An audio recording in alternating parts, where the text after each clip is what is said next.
মাটির মানুষ নাই, মাটির আসবাবপত্র নাই। আগে ছিল মাটির মানুষ, মাটির আসবাবপত্র, মাটিরই সব কিছু ছিল, মানুষও মাটিরা ছিল।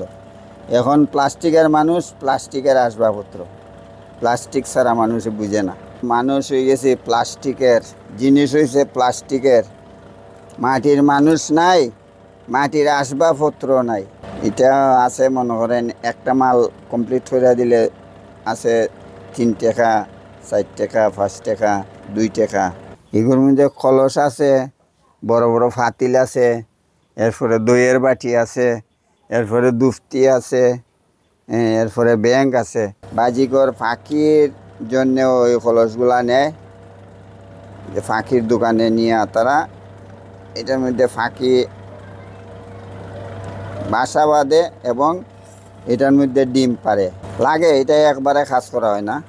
এখন মনে করেন আমি এক দ্বারা কাজ করে ফেলাইলাম, তো এটা রৌদ্রের মধ্যে দিব, তো রৌদ্রে একটু শক্ত হইব, শক্ত হইলে পরে আবার কাজ করা হইব, আবার কাজ করা পরে আবার ফিনিশিং দেওয়া হইব, এরপরে রৌদ্রে দেওয়া হইব, এরপরে শুকাইব, এরপরে রং দিব, এরপরে ফুরা দিব। এটা হলো এঁটেল মাটি। এটা হাওয়ার থেকে সংগ্রহ করতে হয়। এরপরে আইনা মনে করেন মেশিনের মাঝে এই মাটিরে পেস্ট করা লাগে।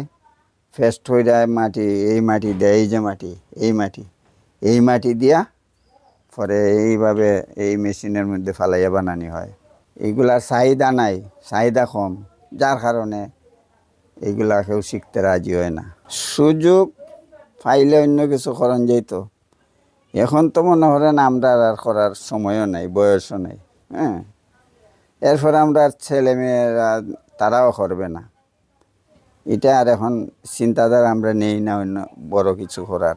আমাদের বাপ দাদারাও করছে, আমরাও করতেছি, কিন্তু আগের মতো চলতেছে না, আগের মতো বিক্রি হইতেছে না। এখন এই প্লাস্টিকে মনে করেন নিত্য নতুন প্লাস্টিক আওয়ায় মাটির এই আসবাবপত্র, দইয়ের ফাতিল বা অন্যান্য জিনিস, কলস, পানি খাওয়ার কলস, এগুলো আগের মতো এখন চলে না। আমরা আছি কোনো রকম মনে করেন কিছু কিছু বানাই এলাকার মধ্যেই বিক্রি করি, আমাদের জেলার ভিতরে বিক্রি করি। অন্যখানে এখন নেয় না, আগে যেরকম নিত এরকম নেয় না। আমাদের প্রজন্ম, বাচ্চা কাচ্চা পরবর্তী যারা, তারা এগুলা করবে না, কারণ এটার মধ্যে উন্নতই তো, তাইলে করতো।